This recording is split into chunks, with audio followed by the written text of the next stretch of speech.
Bolaço, eu sou o Dieguinho. Bom, galera, tá entrando no ar a nossa terceira edição desta sexta-feira, como sempre, com muitas informações para trazer para vocês.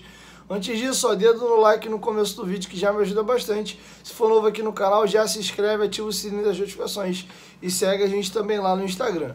Beleza? Dito isso, galera, vamos começar aí a trazer as nossas informações. Primeiro, novidades a respeito do atacante Lelê, que é o artilheiro do Campeonato Carioca.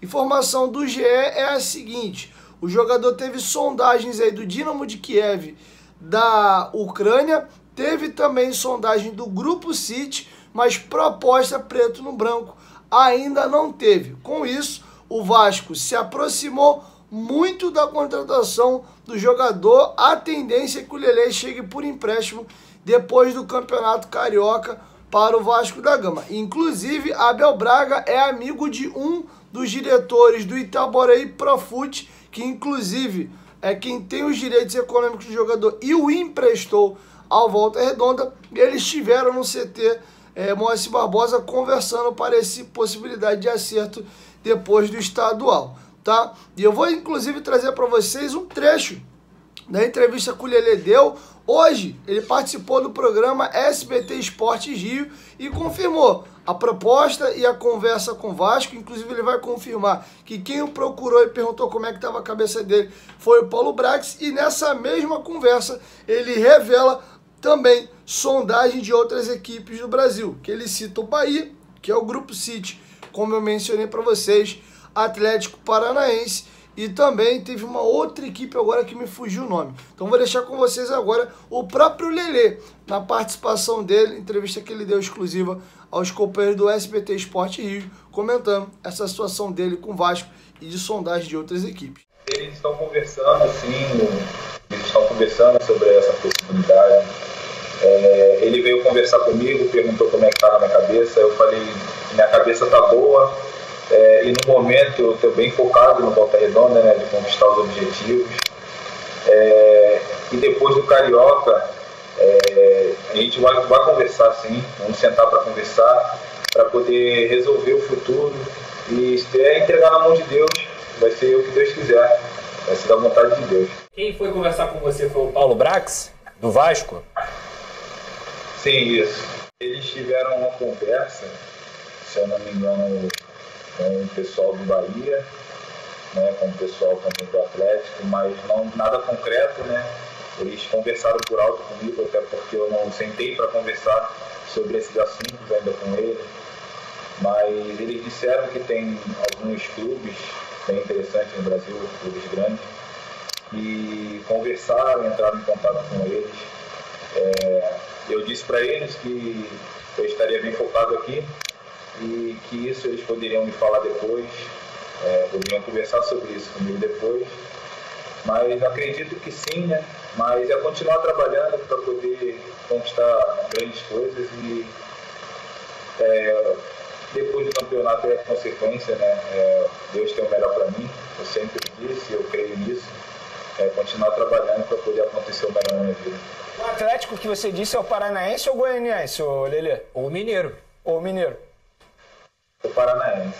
Bom, galera, vamos virar a chave agora, e o clássico aí entre Vasco e Fluminense, pelo menos por parte de nós vascaínos, tá bem apimentado. A torcida do Vasco está se mobilizando para fazer algumas provocações à torcida do Fluminense. Inclusive, tá rolando uma campanha aí para a galera arrecadar recursos para serem impressos mais de 1000 adesivos para poder dar uma provocada no Fluminense, tá? Eu tô passando para vocês aí na tela, inclusive, algumas imagens da gráfica. Tá sendo rodado, inclusive, já os adesivos. Inclusive, eu gostaria de dividir com vocês, para quem quiser participar, né? Você pode estar doando aí qualquer valor, e a chave Pix é adesivovasco@outlook. Outlook é outlook.com.br. E a galera subiu o hashtag Nanicos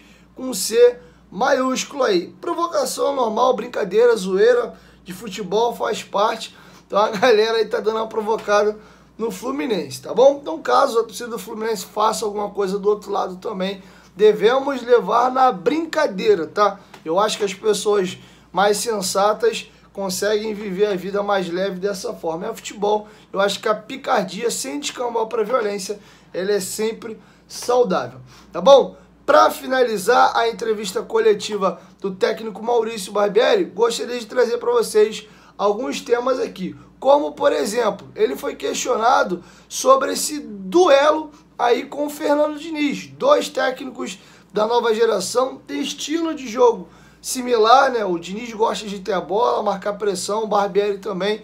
Ele foi perguntado como enfrentar esse time do Fernando Diniz e ele aproveita também e comenta a situação do Marlon Gomes. Marlon Gomes é um jogador que vem se destacando muito na seleção brasileira sub-20 no Sul-Americano e ano passado já teve uma excelente temporada com a camisa do Vasco. Qual é o posicionamento que ele vê melhor para o Marlon Gomes atuar no Vasco? E também ele já vai dar spoiler aí de quem deve ser o goleiro do Vasco contra o Fluminense. Léo Jardim ou Ivan? Confere aí. Não é novidade para ninguém, o Diniz vem fazendo bons trabalhos aí nos últimos anos, vem fazendo um bom trabalho no Fluminense. Eu acho que nesse momento a principal diferença é que do lado de lá existe um trabalho já consolidado e a gente ainda está num processo de desenvolvimento, de estruturação de uma forma de jogar, de formação de elenco. Então eu já falei isso em algumas outras oportunidades, a gente ainda está num estágio anterior, vamos dizer assim, de desenvolvimento e consolidação de equipe. Volto a dizer, eu acho que é um grande treinador, vem fazendo um grande trabalho no Fluminense, já fez outros grandes trabalhos no futebol brasileiro. É um treinador que tem uma maneira peculiar de trabalhar, de fazer as suas equipes jogarem. Sempre é um desafio bacana e importante estar enfrentando os times que ele monta e é dessa maneira que eu encaro o jogo de domingo. Acho que é um desafio importante.